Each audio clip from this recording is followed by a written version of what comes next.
ನನ್ನ ಹೆಸರು ಬಂದು ಎಮ್ ಎನ್ ರಾಜಣ್ಣ ಅಂತ, ಮಳವಳ್ಳಿ ಮಂಡ್ಯ ಜಿಲ್ಲೆ. ಸ್ನೇಹಿತರೆ, ನಾನು ಈ ಬಿಸ್ನೆಸ್ ಬರಬೇಕಾದ್ರೆ ಪ್ರಾರಂಭದಲ್ಲಿ ಆ್ಯಕ್ಚುಲಾಗಿ ನಾನೊಬ್ಬ ರೈತರ ಕುಟುಂಬದಿಂದ ಬಂದಂಥವನು, ರೈತನ ಮಗ.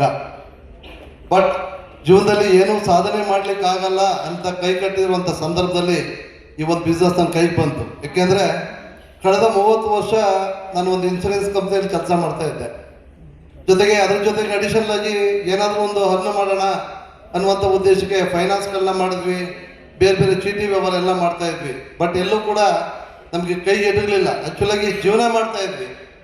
ಜೀವನದಲ್ಲಿ ಏನೂ ಒಂದು ಉಳಿತಾಯ ಮಾಡ್ಲಿಕ್ಕೆ ಆಗ್ತಿಲ್ಲ, ಸಣ್ಣ ಪುಟ್ಟ ಆದಾಯಗಳು ಬರೋದು. ಬಟ್ ಆ ಸಂದರ್ಭಕ್ಕೆ ನಮಗೆ ಕರೋನಾ ಅಂತಕ್ಕಂಥ ಒಂದು ಮಾರಿ ಕೂಡ ಬಂತು.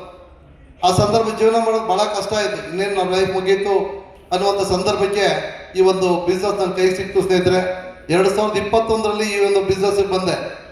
ಬರಬೇಕಾದ್ರೆ ಹೆಂಗಿತ್ತು ಅಂದರೆ ತುಂಬ ಕ್ರಿಟಿಕಲ್ ಇತ್ತು ಜೀವನ ಮಾಡಲಿಕ್ಕೆ. ಬಟ್ ಆ ಸಂದರ್ಭ ನನಗೆ ಈ ಒಂದು ಬಿಸ್ನೆಸ್ನ ಪರಿಪೂರ್ಣವಾಗಿ ನಿಂತೆ. ಆ ನಿಂತಹ ಸಂದರ್ಭ ಏನಾಯಿತು, ಡೆವಲಪ್ಮೆಂಟ್ಗೆ ಒಂದು ಅವಕಾಶ ಆಯಿತು. ಏನಾದರೂ ಬದುಕಲ್ಲಿ ಬದಲಾವಣೆ ಆಗಬೇಕು ಅನ್ನೋಂಥ ಉದ್ದೇಶ ಕಾಯ್ತಾ ಇದ್ದೆ. ಈ ಒಂದು ಅವಕಾಶ ಸಿಕ್ತು, ಅದನ್ನು ಸದುಪಯೋಗ ಪಡಿಸ್ಕೊಳ್ಳೋಂಥ ಉದ್ದೇಶ. ಸ್ನೇಹಿತರೆ, ನನ್ನ ಮೊದಲನೇ ವಾರದ ಇನ್ಕಮ್ ಬಂದು 573 ರೂಪಾಯಿ ಕಂಪ್ನಿಯಲ್ಲಿ ಬಂದಾಗ, ನಂದು ಕಳೆದ ವಾರದ ಇನ್ಕಮ್ ಬಂದು 65,000 ಸ್ನೇಹಿತರೆ. ಯಾಕೆಂದರೆ ಈ ಕಂಪ್ನಿಯಲ್ಲಿ ಒಂದು ದೊಡ್ಡ ಮಟ್ಟದಲ್ಲಿ ಅಚೀವ್ಮೆಂಟ್ ಆಗೋಕ್ಕೆ ಅವಕಾಶ ಇದೆ ಅಂತ ಗೊತ್ತಾಯಿತು. ಅವತ್ತೇನು ಕೈ ಇಟ್ಟೆ ಇಲ್ಲಿಗೆ ಇವತ್ತಿನವರೆಗೆ ಟಿಲ್ ಟುಡೇ ಒಂದು ಕಂಟಿನ್ಯೂಷನ್ ಬಂದ್ವಿ ಸ್ನೇಹಿತರೆ. ಬಟ್ ಒಳ್ಳೆ ಆದಾಯ ಇದೆ. ಸಾರ್ಟ್ಲಿ ಒಂದು ನನ್ನ ಒಂದು CTC ರ್ಯಾಂಕ್ ಕೂಡ ಸಾರ್ಟ್ಲಿ ಆಗ್ತಾ ಇದೆ ಸ್ನೇಹಿತರೆ. ಬಟ್ ನಮ್ಮೆಲ್ಲ ಡ್ರೀಮ್ಗಳನ್ನ ಇಲ್ಲಿ ಅಚೀವ್ಮೆಂಟ್ ಮಾಡ್ಕೊಳ್ತಕ್ಕಂಥ ಅವಕಾಶ ಸಿಕ್ತು. ಅಚೀವ್ಮೆಂಟ್ ಮಾಡ್ಕೋತಾ ಇದ್ದೀವಿ. ಜೊತೆಗೆ ಸ್ನೇಹಿತರೆ, ಈ ಒಂದು ಕಂಪನಿಗೆ ಒಂದು ಬರಲಿಕ್ಕೆ ಒಂದು ಕಾರಣಕರ್ತರು ನನ್ನ ಸ್ನೇಹಿತರು, ಜೊತೆಗೆ ಒಂದು ಗುರುಗಳಂತ ಹೇಳ್ಬೋದು. ಒಂದು ಮಿಸ್ಟರ್ GB ಶಂಕರ್ ಅವರು ಸ್ಟಿಲ್ ಒಂದು CTC ರ್ಯಾಂಕಲ್ಲಿದ್ದಾರೆ. ಅವ್ರಿಗೆ ಈ ಸಂದರ್ಭ ಹೊಂದಿಸ್ತಾ, ಮತ್ತು ನನಗೆ ಮೇಯ್ನು ಒಂದು ನನ್ನ ಕಣ್ಣನ್ನು ತೆರೆದಂಥ ವ್ಯಕ್ತಿ ಅಂತ ಹೇಳ್ಬೋದು.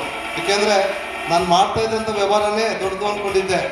ಬಟ್ MIನಲ್ಲಿ ಒಂದು ಸರಿಯಾದ ಒಂದು ಪರಿಪೂರ್ಣ ಮಾಹಿತಿಯನ್ನು ಕೊಟ್ಟು ಇವತ್ತೇನು ಮಿನಿ ಗೂಗಲ್ ಅಂತ ಹೇಳ್ತೀವಿ, ಇವತ್ತು ಏನು ಟೀಮ್ ಇಗ್ನೈಟೆಡ್ ಮೈಂಡ್ ಫೌಂಡರ್ ಒಂದು ಮಿಸ್ಟರ್ ರಾಜು ಜಂಗಮ್ ಶೆಟ್ಟಿ ಸರ್, ಇವತ್ತು WTC ಅವ್ರಿಗೂ ಹೊಂದಿಸ್ತಾ ನನ್ನ ಮಾತನ್ನು ಮುಗಿಸ್ತಾ ಇರ್ತೀನಿ.